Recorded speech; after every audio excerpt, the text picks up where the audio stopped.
Hey, everybody. Today, this is Witness Underground podcast. I am volunteering for the Decult Cult Awareness Conference in New Zealand, and we have with us Lindy Jacomb from the Olive Leaf Network and the co-host of the Cult Chat podcast. How are you doing today, Lindy? Kia ora, hi. I'm great, thanks. Yeah. Can you give us a little idea, just briefly, what you will be doing at Decult?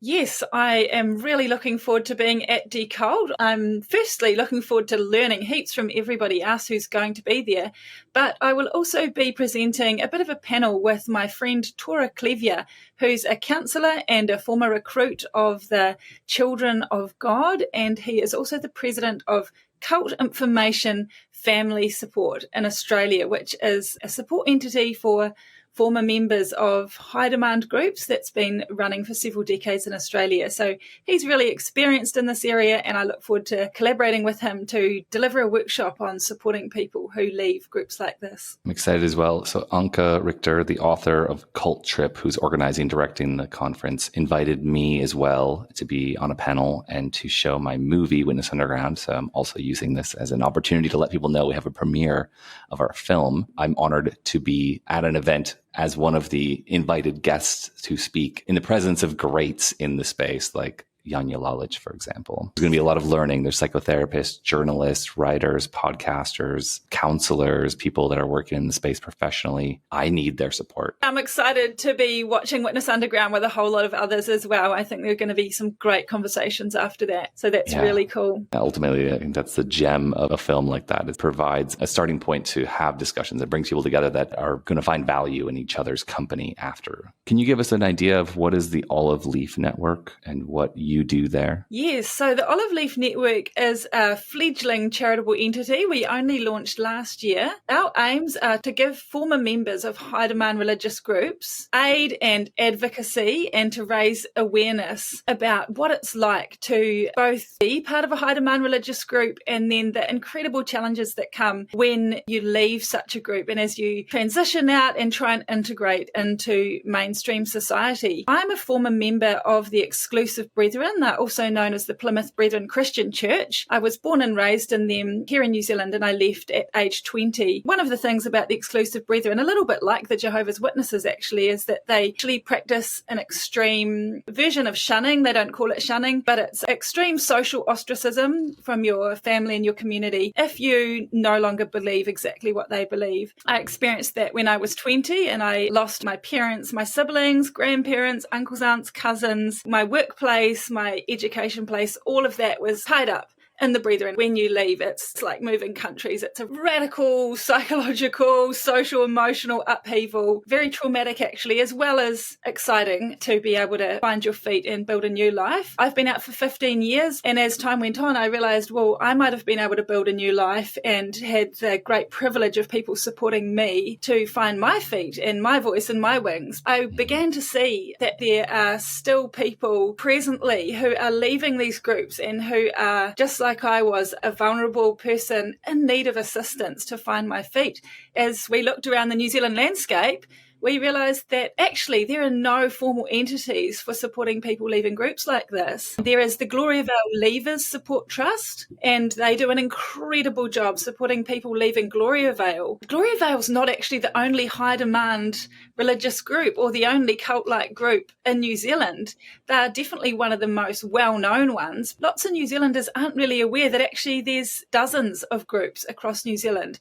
And some of them are Christian-based, some of them are in the well-being sphere, some of them are other New Age spiritualities. They're right across the board, but there are a number of groups that are actually very concerning in New Zealand, and it's really hard to leave them. And people come out with very particular wounds, very particular experiences, and they need tailored support from people who understand. So that's the Olive Leaf Network's heartbeat. There's an interesting idea, an analogy I really like, which is religious refugee. And the way you described your experience of getting out of the religion, having your entire life, network, community, work, relationships, family, every member of your family taken from you. You might be in the exact same neighborhood, but it's like being in another world on the other side of the planet in a culture with a language you don't speak. And there's something that happens in refugee cultures. There's this moment where that shifts. This is suffering. We're traumatized to, oh, this is an opportunity. We can actually do something here that might be an opportunity we didn't have back home, even if everything went great. That I experienced, oh, everything's ripped out from underneath me, leaving the religion or getting out of it or getting kicked out, disconnection from all those people. At some point, it's like, oh, everything is possible. Did you have something like that where you had this like a mind shift?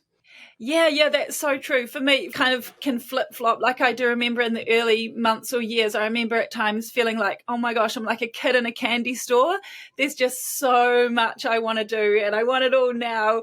I want to go to my first rugby game. I want to go to the movies, to the orchestra. I want to skydive. I want to study a million things. And then there'd be other days, to go with the bird analogy of, oh my gosh, I don't know how to use my wings. I can't use them. This is too hard. I'm just going to curl up in a little ball here and not do anything. So for me, it was a real kind of flip-flop thing of sometimes this excitement at the opportunities and at other times being almost paralyzed by the overwhelming opportunity. Like when you're in the supermarket and there's too many mueslis to choose from and you just don't know which one to go for.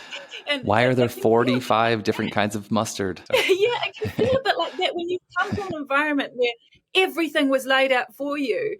All your choices, how you should dress, where you can work, where you can study, who you can marry. It's like your muscles around having personal choice are just so underdeveloped. And so it can at times be really overwhelming as well as exciting. Yes, you're an ex-cult member. Me too. Maybe that's not the right way to look at it. Maybe we successfully navigated cult mind control. Like, what are your superpowers that you gained from getting that vast education early in life that you now use to make your life better? Two things spring to mind. There's a beautiful quote from Khalil Gibran. I may not be pronouncing his name right, but that sorrow has carved into your being, the more joy you can contain, which is very poetic and beautiful and doesn't really do you a lot of benefit when you are actually in pain. I do love it because I think the struggle and the sorrow that I have been through in the depths of grief that you experience when you lose loved ones to shunning, it has given me a profound ability to be grateful and joyful for the little things, secure home, the love of a friend, all those kinds of things. You don't take them for granted because it is sort of like a near-death experience that you go through. And so you do appreciate the beautiful and the good gifts in life more. And the second thing that I would say is it gives you a really good bullshit radar. When you've had that experience of the emperor's new clothes, of being in a crowd of people and they're all worshipping and adulating and falling down and saying how wonderful something is, but you have been able to look at it and go, I see something different and I cannot deny that I don't see what they're seeing and I'm going to stand up and say it. That's a really powerful experience that stays with you for life. In the ideal world, I hope that if I ever find myself in that situation again of being with a crowd of people who are falling down around an emperor who's actually naked, I hope that I would have that integrity again the second time around to say, actually, something's not right here, and I'm going to stand up and say it. It makes for situations where you're not the most popular person in the room, but you're also the one that's not being manipulated. And you can walk away like, I'm good. I don't need to be a part of that. Yeah, I remember talking with someone about it, a friend who was struggling over a decision where he knew that he was going to lose friends over it. That's a genuinely painful thing to go through. I've been through that loss of having to lose everything over standing by what I believe in. And it does almost give you that inner strength. I've done this once and survived. I can do it again. That maybe someone else might struggle to do because they don't know. They haven't been through that experience of doing it and surviving. And it feels terrifying to experience a social death, but you can survive it. I also wanted to talk about your podcast. So you've been doing this, was it a year now with Cult Chat? I'm looking here at the Spotify of the episodes with different people. Children of Rajneesh, Gloria Vale. What are some of the highlights for you of having a podcast and from the people you've met? What have you learned from doing a podcast? Oh my gosh, that has been such a phenomenal opportunity, and a huge shout out to Dr. Carolyn Ansley because it's really her baby. She's the one who provided the initiative. She was a child at the notorious Centrepoint commune, which was in Auckland in around the 90s. I just so love Kaz's passion for raising awareness in this space, and also as a medical doctor, she's really interested in and advocates for health practitioners and professionals to be aware of these kind of dynamics, especially when they turn up in a professional office and people don't necessarily lead with saying,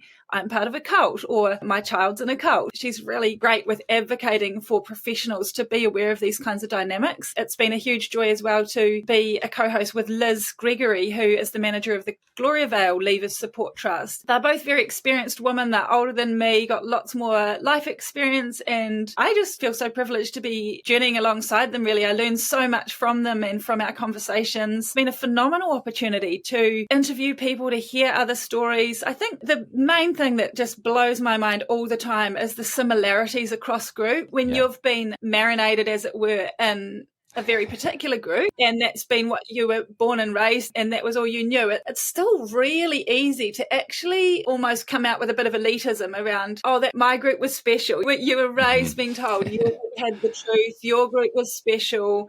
And it's almost easy to still come out with that mentality of, oh, we were really unique. It's so humbling as well as just fantastic to discover that there are just dozens and dozens and dozens of other groups who also had the exact same tactics, the exact same behaviors, the exact same beliefs. That's been astonishing. That's something I'm excited about, the Decult Cult Awareness Conference that we're both going to be a part of, and that we're doing this interview about, is that it does bring many different groups into one room together, and a bunch of experts who know all the similarities into one room together with us. I've been in my little bubble, and I'm trying to break out of the bubble of the former Jehovah's Witness XJW world. And it is a part of my identity and the identity of our film and the channel, the Witness Underground podcast so far, that I've only worked with former Jehovah's Witnesses. But I've met so many people on other groups that are so similar. And I'm super appreciative of channels that do bridge the gap, like Cults of Consciousness, for example, or a little bit culty with Sarah and Nippy, who are supporters of the Decult Project. We're seeing all these similarities and patterns of control, like the behavior control, information control, thought control, emotion control of the bite model. These people are just turning the dial, but it's the same mechanism ultimately. Oh, you can't wear pants, but oh, now you can wear pants. That's not freedom. That's just another form of control. And they're still talking about what you can wear as a woman. Yeah, it's so fascinating. Just as another example, something like sex.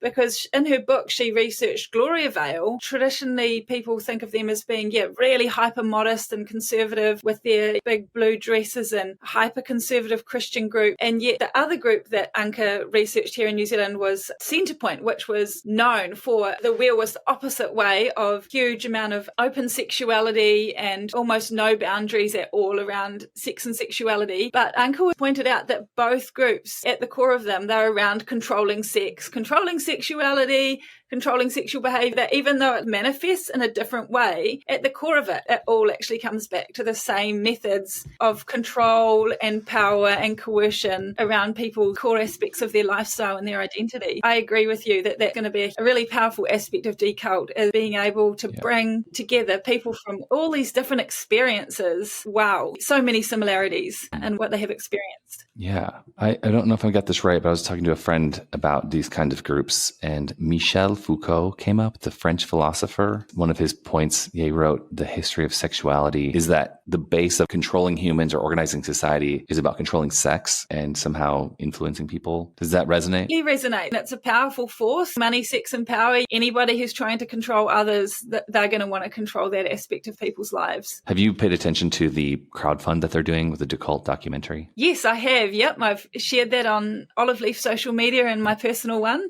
Yes. We might be in it, actually, now that I think of it.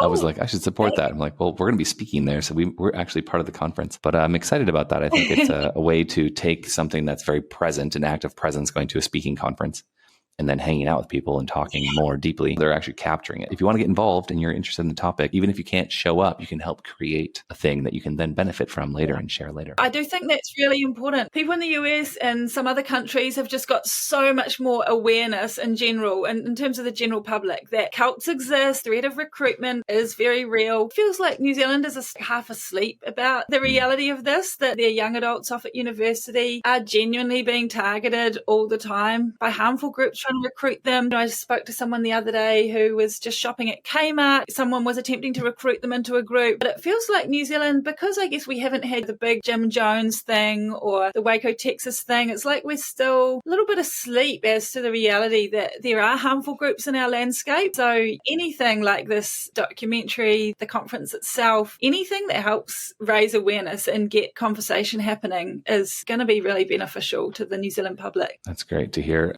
People might think, oh, Decult in New Zealand, that's a New Zealand problem. But it's such an international group of people that are coming, and it's the exact same thing happening down the street from you. The people that are knocking on your door trying to sell you something are in this thing. The MLM got your cousin trying to sell you something. It's the same structure, and it's in your country if you're listening to this everywhere.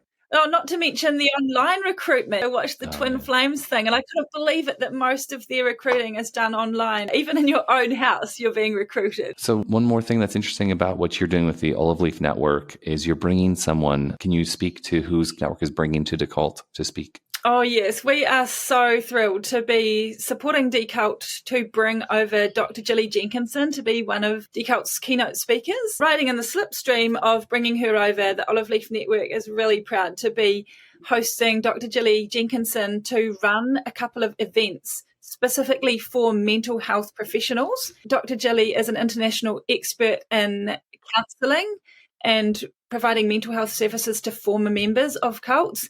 And she also has got one of the world's only training programs to help upskill therapists to better enable them to support former cult members. She's going to be doing a 2-day workshop straight after Decult, and that 2-day workshop will be for counsellors, psychologists, people who in a professional capacity are interfacing with cult members. So that will be a 2-day workshop where she introduces her material and provides basic level training as to supporting former cult members. And then in addition to that, a week later, she's going to provide a 5-day intensive for a small group of therapists. It's specifically done in a small group to help get a lot of personal one-on-one contact with those people. And they will come out with like a certificate in post-cult recovery. She'll be offering that to a small group of people. I'm super excited about that because it's a real big problem at the moment in New Zealand is that loads of therapists don't actually have specific knowledge or specific training around the kinds of dynamics that people who are leaving high demand groups are dealing with. We get people contacting us all the time at Olive Leaf Network. People are saying,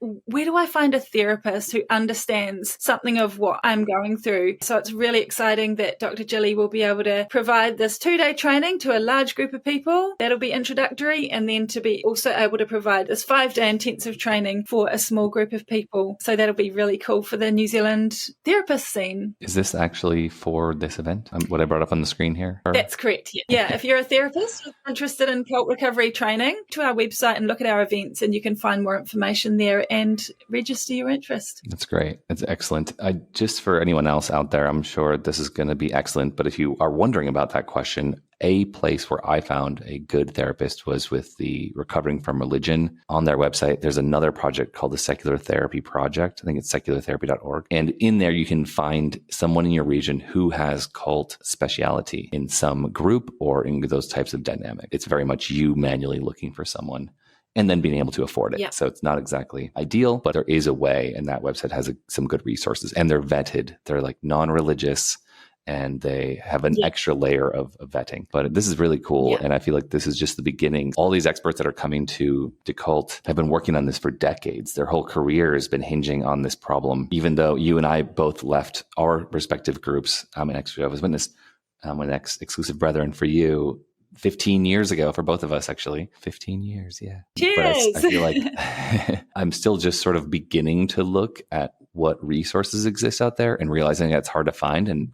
took me 15 years to start looking. Actually, I started a couple of years ago, but I'm barely even tapping into what's out there, and almost nobody knows. So it's awesome that you're bringing Jenkinson, Dr. Lindy Jacomb, and she's providing resources and education for people to level up if they're in the therapy space. It's very important. It's amazing as well as just overwhelming because the awareness of the religious trauma space is definitely exploding internationally, and along with it there is a huge increase in resources and study and people popping up to be religious trauma coaches or counsellors, and it can also be quite overwhelming to know where to begin and where to go. It's really helpful to have a few people, and Decult has managed to secure a couple of those people who it's like stamp of approval. These are, as you said, tried and true experts in their field with decades of experience, and they're worth listening to. Absolutely.